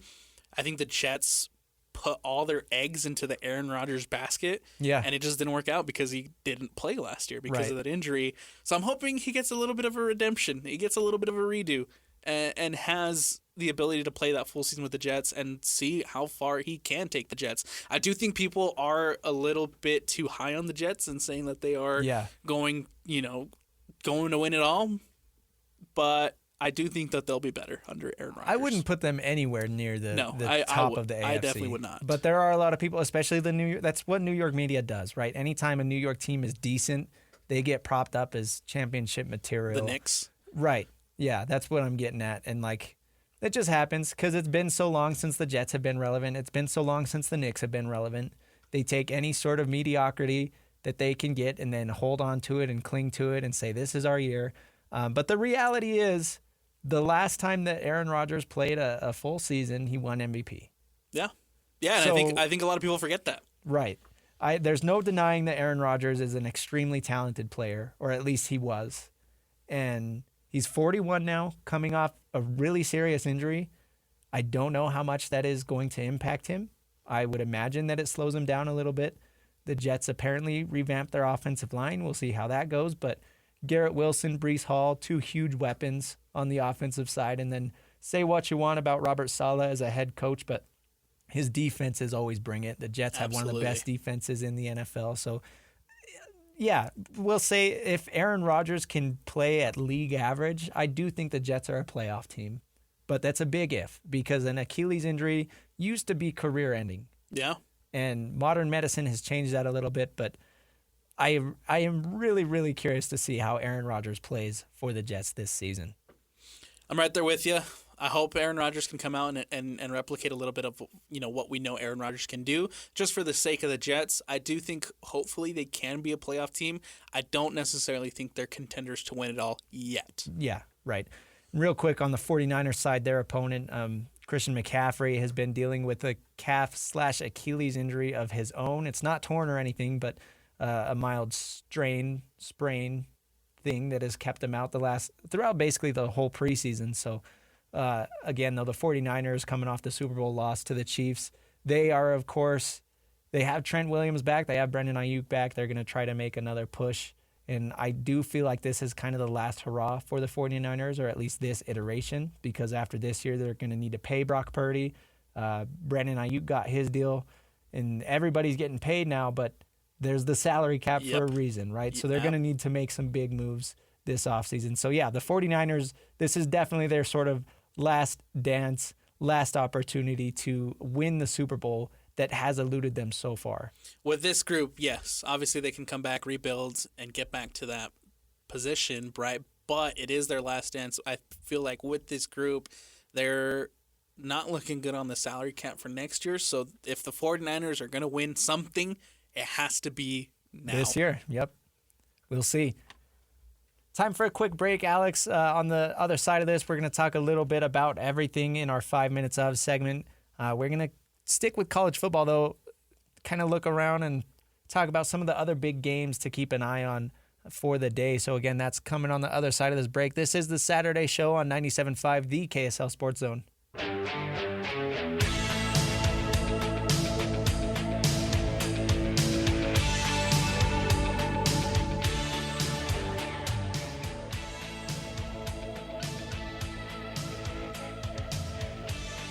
It's the Saturday Show, 97.5, the KSL Sports Zone. Christian Esparza and Alex Napoles taking you through the day. A lot of college football going on right now. Tulane is up 17-10 over Kansas State. Tulane potentially looking to score again. They're near the 25-yard line. But, Alex, we've been hitting on this game a little bit. Let's look at the rest of the college football schedule. Texas is up 17-3 over Michigan. Syracuse up 21-14 at halftime over Georgia Tech. And then Bowling Green up 24-20 at half over Penn State. But the big one I want to mention, Arkansas 21-7 over Oklahoma State right now. Former Utah Ute Jaquindon Jackson having himself a game. 90 yards, 3 touchdowns on the ground. Again, not quite halftime yet. Happy for him, man. Absolutely happy for Jaquindon Jackson. Had 2 touchdowns last week in their opener. Now follows it up with a 3-touchdown game at the half for Arkansas. Very happy for the former Ute. To see him go out to Arkansas and continue to have some success. It's awesome. Yeah, it was really, I mean, I know there were a lot of people locally that were unhappy with seeing him leave, which it sucks. I don't know what the reasoning was, whether it was NIL or whatever, but at the end of the day, he gets to go play in the SEC, right, and have himself a role, clearly, and he's doing good things so far throughout 2 weeks. So really, really happy for him to see him have this sort of success. Some other big games today, I think Iowa State and Iowa, that's always a big one. Iowa put up 40 points last week in their Week 1 victory, and we haven't seen Iowa have an offense for the last few years, but that's kind of a big rivalry there. Maybe we'll see kind of more if the Hawkeyes can put up some points. Ole Miss, they're playing Middle Tennessee, so that's not an exciting matchup, but man, Jackson Dart looked dominant last week, so I can't wait to see him throughout the year, and then I think Kansas and Illinois might be a fun one as well. How about 2 of the Big 12 contenders off to rough starts this morning? Yeah. Obviously, Kansas State down to Tulane, 17-10, as we were just mentioning. And now you have Oklahoma State, led by Ollie Gordon, currently trailing to Arkansas at the break, 21-7. Yeah, and that's really interesting because, as you said, I mean, Oklahoma State, Kansas State, Arizona, and Kansas, and then you throw Utah in. Like, those are the 5 teams that everybody's saying can win the Big 12. And then, yeah, 2 of those teams are trailing right now.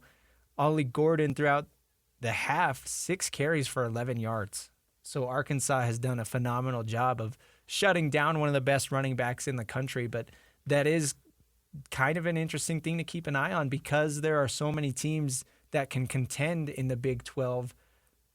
If 2 of these contenders are going to have 1 loss already, and by the end of week 2, that's obviously huge for teams like Utah and Arizona that are likely going to be 2-0 by the end of the day. Yeah, absolutely. And you know, there's still obviously that big possibility that once they get into Big 12 play, you know, they pick things up and all of a sudden Kansas State and Oklahoma State are kind of, you know, running the table or whatever. But it is concerning that, you know, Arkansas hasn't been regarded as one of the, you know, a good SEC team in a while, and they're struggling against the Razorbacks. Could be a new year. It could be a new year for Arkansas, right, where they get back a little to find a little bit more relevance in the SEC. It's still obviously early in the year. Anything can happen for the Razorbacks, but I mean, just coming into this one, Arkansas has struggled in the SEC, and then Tulane. We mentioned Tulane having, you know, that amazing season a couple years ago, where they get that big win against USC in the bowl game. But I mean, Tulane also a lot of questions with Tulane coming into this year, and now they're kind of taking it to Kansas State at the moment. Yeah, we'll see what goes on with the rest of these games that are live right now. You mentioned Ollie Gordon is one of the best running backs in the country. I also want to give a shout out to Ashton Ginty. Some Mountain West love. He's the running back for Boise State. He had a phenomenal game against Georgia Southern last week. 20 carries, 267 yards, and 6 touchdowns on the ground for Ashton Ginty. Can't wait to see what he does because I know it sucks for Utah State, but I mean, the Broncos are a Mountain West team, so it is, I mean, in my eyes, it's cool to see players like that have big performances and kind of get put on the national scene. And people are talking about him as a potential Heisman candidate. And I know it was only 1 game, but I mean, stuff like that is really fun to watch. Well, and how does he follow it up, right? Tonight you have a much bigger test against the Oregon Ducks. Yeah. Who I think, by the way, didn't look as dominant as maybe people thought that they were going to look last week against Idaho. Idaho was in that game for a majority of that game. Yeah. Idaho, I think, surprised a lot of people. Oregon didn't look as dominant. So now the question is, how does Oregon follow that performance up against Boise State, who did look dominant in their game last week? And of course, how does Genty and that Boise State offense replicate that performance against Oregon, who again is one of the favorites to take the Big Ten? Oregon, number 7 in the country right now. Yeah, they beat Idaho 24-14. Not the score you'd expect going against an FCS opponent, especially, I mean, the Idaho Vandals aren't anything crazy. Like, it's not North Dakota State or whatever. But then you look at Boise State. They're one of the best G5 teams in the country. They are one of the favorites to win the Mountain West. So this could be a really fun game. I mean, Boise State's defense really struggled. They gave up a lot of points to Georgia Southern. But you're right, Alex. This could be a really fun matchup. That's tonight at 8 p.m. Boise State taking on Oregon. And then, I mean, you got a couple of other ones that I think are just going to be easy games, like Arizona, Northern Arizona. I don't really see the Wildcats struggling too much in that one. Clemson, Appalachian State. Appalachian State, I mean, they'll always be remembered for that big win against Michigan at the Big House those years ago.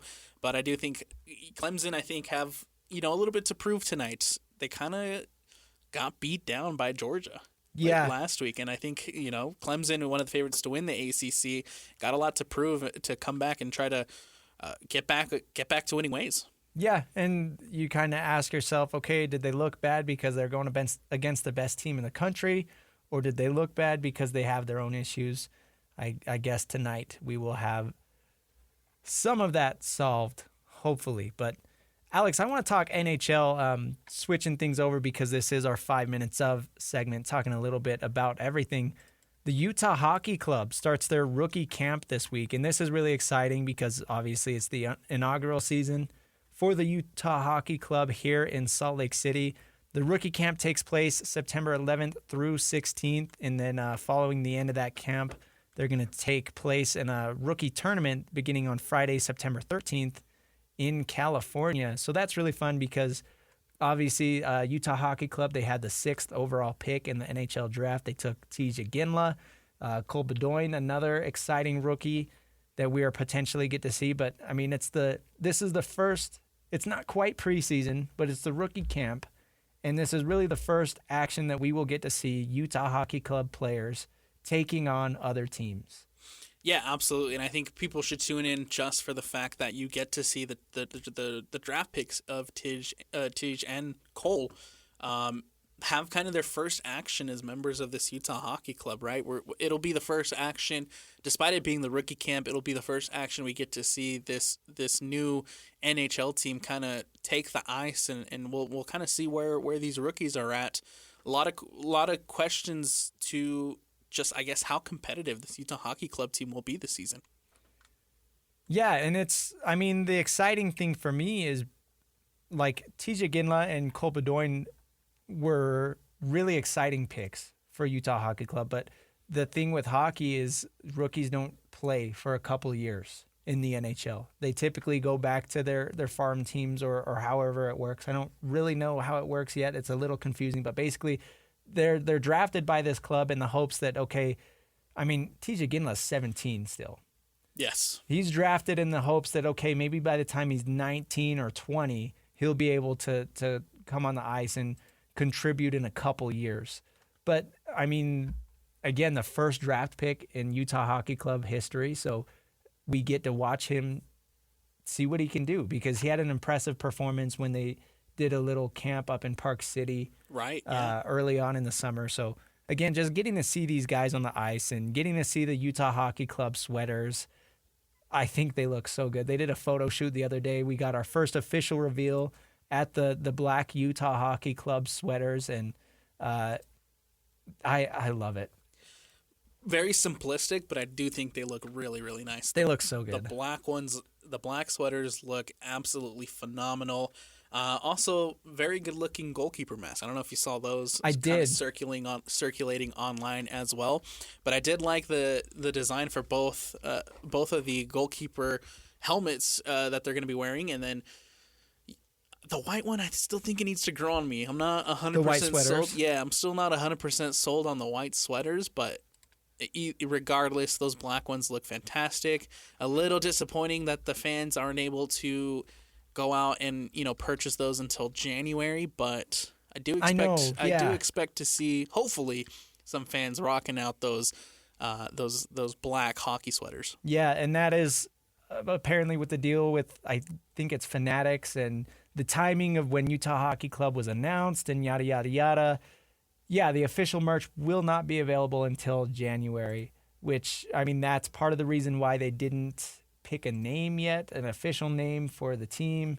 That's why they're rolling with Utah Hockey Club this season. But you bring up Karol Vejmelka, one of the goalies for Utah Hockey Club. Photos were going around on Instagram and social media the other day of his goalie helmet that he's going to be wearing. And I'm going to do my best to describe it. It's kind of a white base, and then on the top, it's got the diagonal Utah, the same kind of diagonal font that we see on the front of the sweater, but it's an all-white helmet. But on the sides, there's some cool black and kind of light blue, looking like ice kind of a design there. So I think it's really cool in hockey. You've got these goalies that have the really beautiful designs on the helmet. I don't know how else to say it besides beautiful, but they get really creative, I guess, with their helmet designs, because I don't know what the rules and regulations are. I know like the NFL, for example, is really stingy with their cleats and what players can do with their cleats. But it seems like in hockey, the goalies really get to kind of put some really cool and interesting designs on their helmets. Yeah, and the Utah Hockey Club ones look absolutely phenomenal. I cannot wait to see those on the ice. I think they look really well, and with a lot of like the little Utah touches, obviously the snowflakes and the and one of them having Olympic symbolism on it. I think it does a really good job of representing the state of Utah. Yeah, you mentioned the Olympic symbol. There's a little kind of it's like a little background detail. It's not very prominent. You kind of got to look closely to see it, but they do have the emblem from the 2002 Winter Olympics that were held in Salt Lake City. And that was on one of the goalie helmets as well, kind of a hidden design there. But wrapping this up, talking about these sweaters, Alex, our very own Cole Bagley, the hockey insider for KSL Sports, he released his sweater rankings for the NHL. What does he have at number 1, Alex? Coming in at 13 first is the Utah Hockey Club sweaters. Out of the 34 teams in the NHL, the Utah Hockey Club, on his rankings, were able to take the number 13 spot, which I think is a good ranking. Top half right away, yeah. I think is a good ranking. Like I said, I really, really like the designs. I really like the sweaters for the Utah Hockey Club in their first season, their iteration as the hockey club. But taking the number 1 spot is the Anaheim Ducks, with the, of course, Anaheim Duck logo right in the front of the sweater and the orange look. I don't know, man. I'm not a fan of the orange, so Cole, I don't know if I agree with your number 1. Yeah, that could be a nostalgia thing. Going back to that old logo, of course, they did change it because I believe it used to be green. Yes. But now they're switching over to orange. LA Kings were number 2. Interestingly enough, at number 3, Cole had the Arizona Coyotes uniforms, which I do agree with that. I think that is one of the greatest logos in sports, was the Arizona Coyotes logo. And it's unfortunate that the Utah Hockey Club could not hold on to that coming to Salt Lake City, because it was just a cool and interesting design that you don't see very often, because you see so many teams make the switch towards being simplistic and stuff like that. But the Coyotes logo was really cool. Cole had them at number 3. Rounding out the top 5, you've got the Blackhawks at number 4, and then the Edmonton Oilers at number 5 in Cole Bagley's sweater rankings. That's what they're called in hockey. Of course, go check out all of Cole's work on KSLSports.com. He does a great job with the Utah Hockey Club coverage. He is our Utah HC insider at KSLSports.com, and we're going to have him on throughout the hockey season, especially maybe we'll get him on next week to talk some of this rookie camp stuff. And I know I need to learn a lot more about the NHL. And I do too. I would imagine a lot of our listeners need to and want to as well. It's a very exciting time here in Salt Lake City as we get the NHL. And really, the preseason starts, I think September 22nd is their first preseason game. So it's coming fast, and we're all excited here. Yeah, absolutely. And we'll have Cole on to kind of teach us a little bit more about the game. And we'll have some hockey talk kind of mixed in with all our college football talk here down the stretch. Definitely. Speaking of college football, Caleb Williams in the news. I know he's in the NFL now, but still making waves at USC. We're going to talk a little bit about that coming up next. This is the Saturday Show on 97.5, the KSL Sports Zone.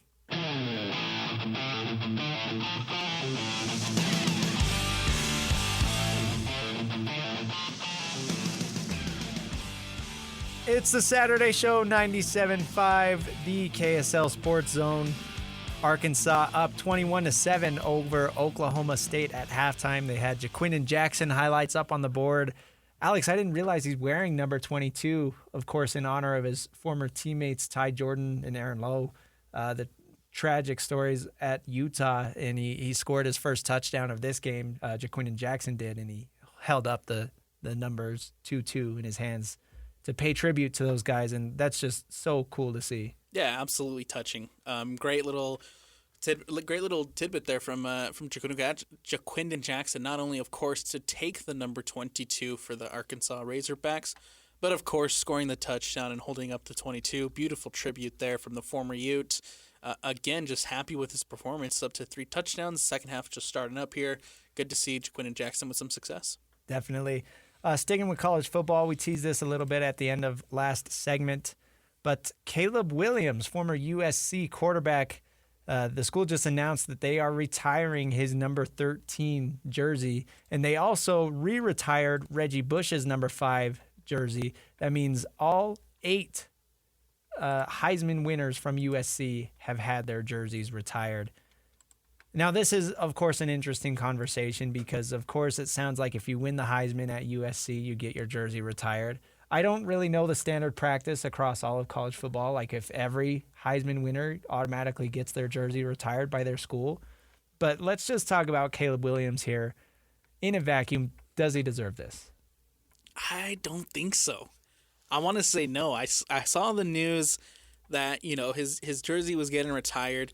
First, Reggie Bush, good to have him back. Right, good to have him back. One of the greatest running backs in college football history. Good to have him back in the conversation of obviously, his name back associated with the Heisman, his name going back up in the rafters at the LA Coliseum, getting that recognition back right after it taken away, but now everybody gets paid anyway.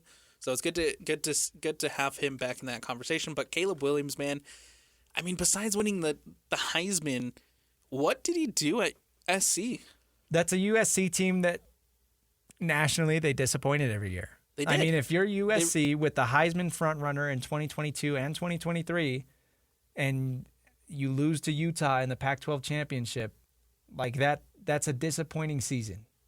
It is. It is, especially when you were the favorites heading into both of those games. Right. Both of those games and the regular season matchup as well. USC did not beat Utah with Caleb Williams. They did not. And look, one of those was against Bryson Barnes, by the way, going back to that game earlier.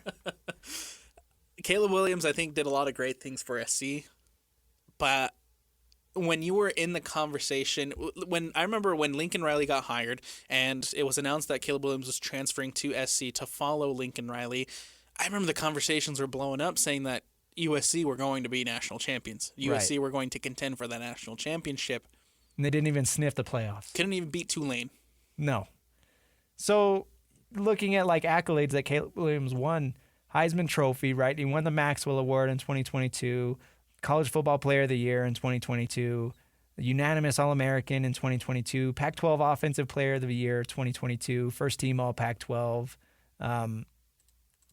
But it's is that enough to retire your jersey, especially at such a historic program as USC? And I mentioned it's standard practice for them. Apparently, all 8 of their former Heisman winners have their jersey numbers retired. That's Mike Garrett from 1965, O.J. Simpson, of course, from 1968, Charles White, 1979, Marcus Allen, 1981, Carson Palmer, 2002, Matt Leinart, 2004, Reggie Bush, 2005, and then Caleb Williams in 2022. I didn't do a ton of research on, again, if this is standard practice, like if every school retires a Heisman winner's number automatically the season after they leave. I just thought it was, Caleb Williams was the number 1 overall pick. Okay, so he was a great college football player, and I don't want to take that away from him. But I don't necessarily think that he had the accolades to deserve to have his jersey number retired again by one of the more historic programs in college football. A lot, like you said, a lot of history, right? And when you think of SC, you go back to the early 2000s, you go back to the 90s, and you think national champions, right? You think this is a team who is an 11-time winners for the national championship.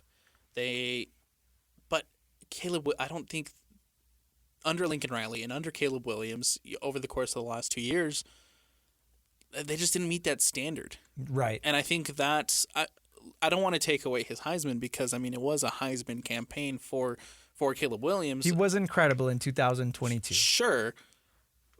But again, you just failed to live up to the expectations, and I don't know. When we have this conversation and I look at the fact that his jersey's getting retired, I understand for SC all of the Heisman winners will have their number retired, but I don't know. When it comes to numbers being retired, whenever I think of numbers being retired, I think of the best of the best, the greatest of the greatest for that program, for that team, and I just don't know if Caleb Williams was there. No, I mean, looking purely at USC quarterbacks, he doesn't live up to what Matt Leinart did. No, absolutely not. And so, yeah, you're right. When you think of a team or a program retiring a jersey number, they're basically saying nobody can ever live up to this ever again. But somebody can. But somebody can in Caleb Williams' case because he's the second USC quarterback to win a Heisman. And I'm not saying that, USC should never retire another quarterback's jersey just because they have Matt Leinart's jersey number retired. But as far as Caleb Williams, like you said, outside of that one big accolade, the Heisman Trophy, his USC career was filled with just falling short of expectations. Yes. Yep. And, when you think of Caleb Williams and those expectations, right, you think of those pictures of him on the Utah bench with the towel over his head, right, because he failed to live up to those expectations. And you look at a guy like Matt Leinart, he has a national championship in his name. That deservedly so retire his number. Yep. But Caleb Williams came short of that. They were expected to win the Pac-12. They were expected to make it to the national championship. Lincoln Riley was supposed to bring another national championship to SC with Caleb Williams. And look, he still can. Caleb Williams just failed. No doubt about it. I think that's as simple as you can put it. I think it's right? I'm not a fan of it. Obviously, we'll get his in-season debut later tomorrow, yeah, and then we'll see kind of what he does in the NFL. But just USC, he fell short. Bears are taking on, Bears and Titans, that's right, tomorrow at 11 a.m. So we'll see how Caleb Williams does at the next level. On the other side of this break, Alex, let's break down some Utah football. The reason we're saving them for last is because their kickoff is coming up here pretty soon at 1:30. At 12:30 here on the station, we're going to kick off our Utah pregame show. So you and I are going to talk some Utes leading into the pregame show. That's on the other side of this break. Stay with us. 97.5, the KSL Sports Zone.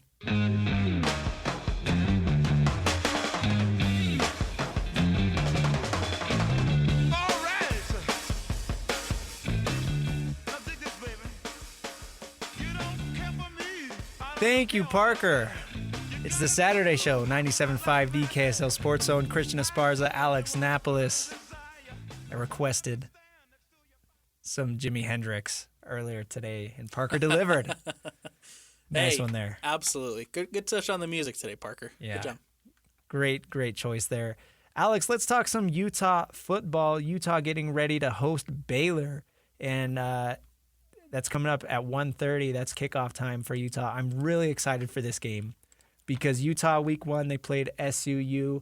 Utah won 49-0, but we only saw one half of football from Cam Rising and the number ones for Utah. And the other issue is for this offense that I think has been overlooked by quite a bit 2 of those drives were long touchdowns to Dijon Stanley. So in reality, we only saw basically 3 full drives and then 2 really quick drives from the Utah offense.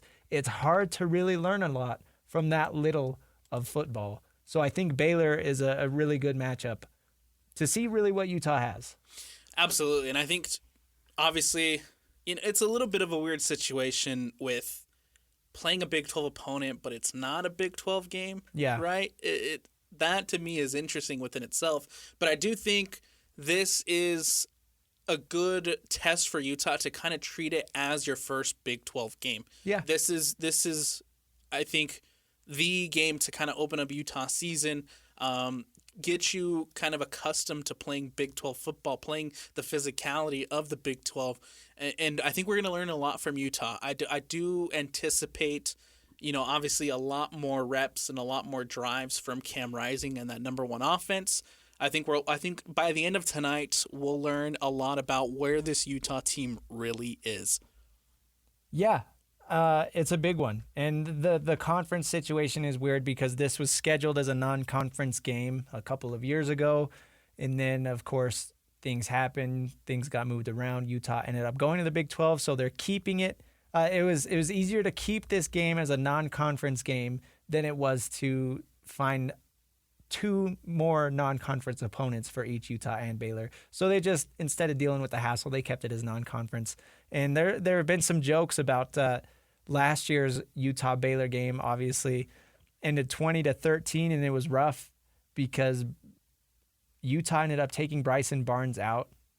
And they say that the game set football back by 20 years because it was just, Nate Johnson threw 7 times. He completed 6 of 7 passes for only 82 yards. Utah ran the ball dang near 40 times. Let's see, Baylor did pretty much the same. Just not a lot of offense in last year's game, but Baylor and Utah now fully healthy, completely revamped on offense. So this could be this game could have some fireworks tonight. Absolutely. And I was at McLean Stadium last year. That's right. You did go for that game. Yeah, I was there last year, and man, it was hot. That is probably the hottest environment that I have ever been in my entire life. Sitting out there in the sun for 4 hours was not fun. The environment was fun. The stadium was fun, but overall the game I definitely lacked offense. Obviously, Utah's defense is going to be what Utah's defense is. Very good against Baylor, but good on Nate Johnson in that one to come in and kind of. I think that was the game for Nate Johnson to kind of cement himself as. For a little bit there, commended himself as Utah's quarterback. Then Bryson Barnes obviously came back in. Yeah. That whole situation last year was a headache and a half.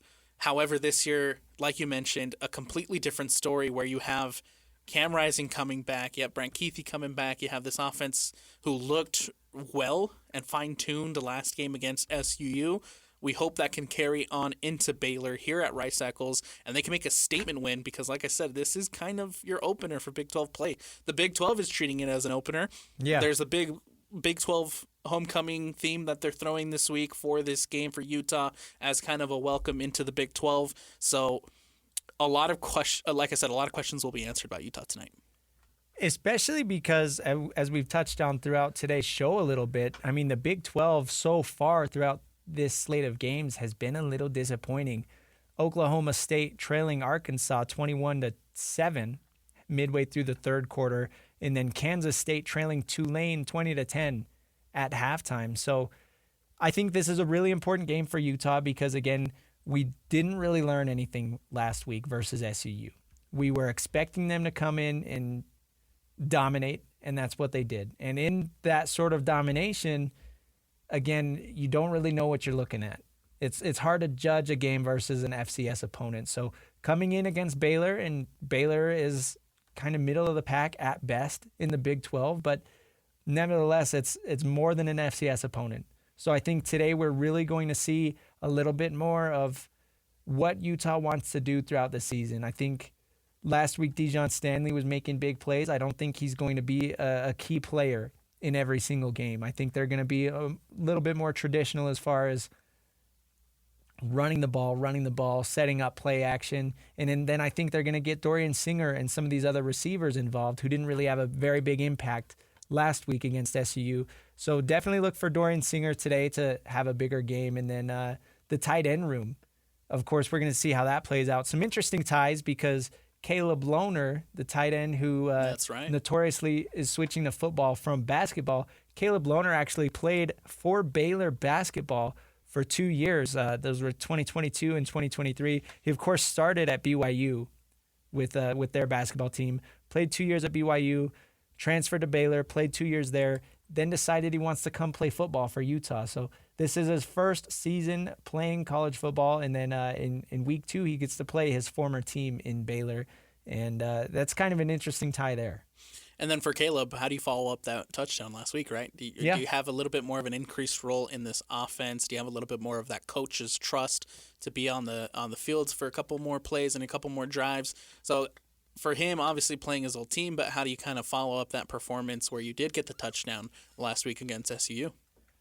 Yeah, and that's kind of what I'm getting at as far as, like, we'll see what Utah really wants to roll with game in, game out. Because Caleb Lohner, I mean, it's a cool story, right? It's fun, but really how good of a football player is he?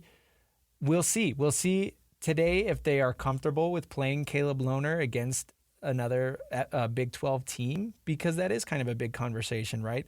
I would imagine he's going to be in a lot of 2 and 3 tight end sets, especially in the end zone as a big target, but throughout the rest of the game, I don't know how much he plays. So questions like that are things that we're going to get answered this afternoon, Alex, about how Utah really deploys this football team.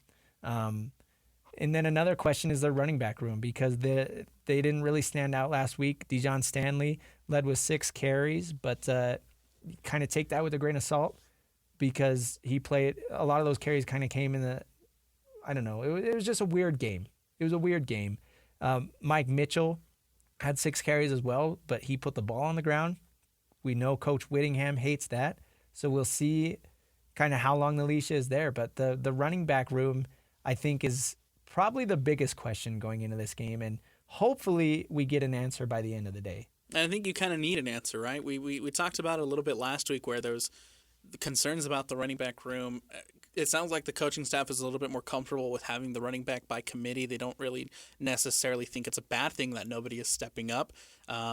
But I do kind of want someone to step up and separate themselves. We had a lot of questions about the running game last week, whether Bernard was really going to separate himself from that group, whether Mike Mitchell was going to come in and have a good performance, whether it's going to be Dijon Stanley, one of these younger guys. But I mean, hey, if the running back by committee is working for you and it's allowing you to move the ball, find some space, and get the ball, in a dangerous position, then if that works for Utah, it's going to work. However, you do want one of these guys to make himself the undisputed RB1, and I think it's going to come down to that running back room, obviously, and then obviously the line, the O-line. There was some questions about the O-line after that SU game, so we'll see how the O-line steps up to probably a much more physical defensive line in Baylor today.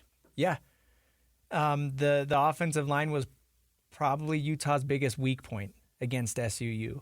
And not only did they struggle against some of those defensive ends, but then they also had some disciplinary penalties, some things that you need to see cleaned up there. But I agree with you. I don't think the running back by committee is a bad thing at all. And I don't want it to sound like we're coming across as negative if they don't have a leading back, because that can definitely work if it's done right.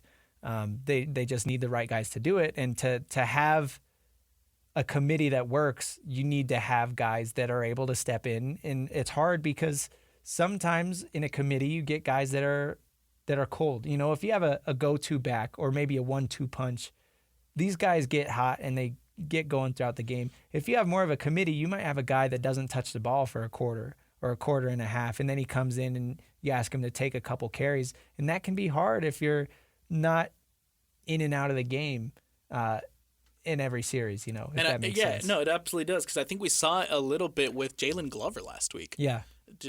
We touched on Jalen Glover a little bit last week about how, I thought he was going to come in and kind of have a little bit more touches and have a little bit more opportunities to showcase himself against Southern Utah, but he really didn't. He only had 4 carries.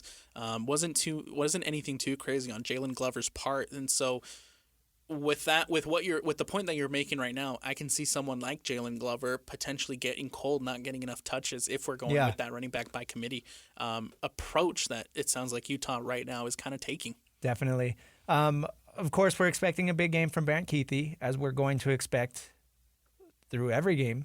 He had 3 touchdowns last week against SMU, so he's definitely Cam Rising's favorite target. Again, I really want to see Dorian Singer get involved because he was a player that was hyped up by everybody at Utah training camp. Damian Alford, another big transfer, and when I say big, I mean huge. He's 6'6", so it'll be interesting to see. Hopefully we see some Damian Alford and Caleb Lohner sets in the end zone. That would be fun. Money Parks, he's been with this program for a while now, looking to have a big final year with this team. And then Micah Pittman, kind of disappointed last year coming in as a big-name transfer. But, again, it's hard to judge anything that happened last year after Cam Rising went down. So, I don't know, Alex. I really am excited because I know Utah picked up the win last week against SMU. But, again, this is the first true game for Utah, obviously. And no discredit to my T-Birds. I love my T-Birds to death. But this week 2 game versus Baylor, this is when we can say, okay, what do we have in Utah? Absolutely. How do you follow up that performance against SMU against a tougher opponent, a much tougher opponent like Baylor?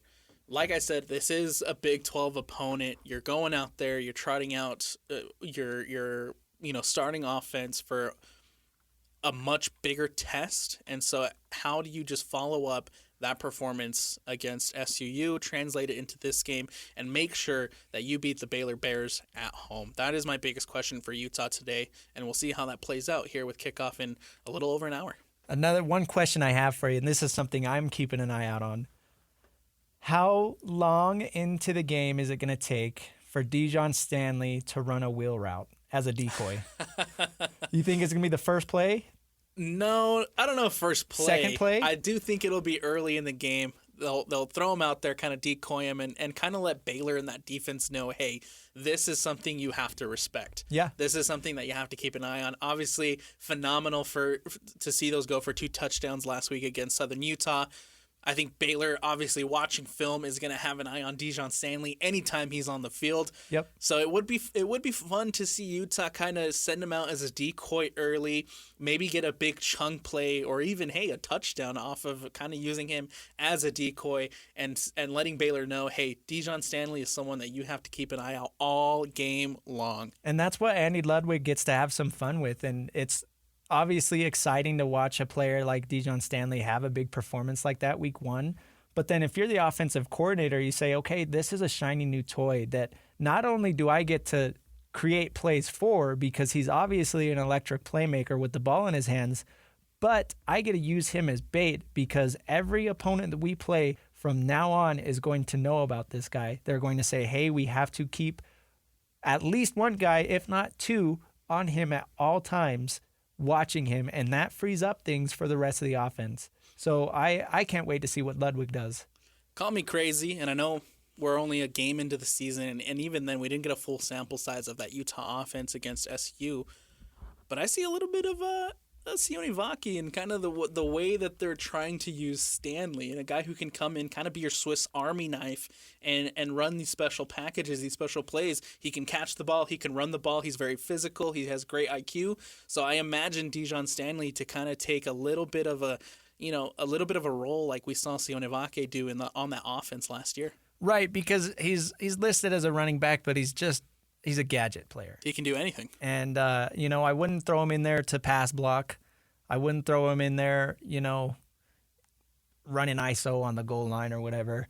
But middle of the field, he's a guy that, again, you put the ball in his hands, get him in space, and he is going to get you a touchdown. So absolutely.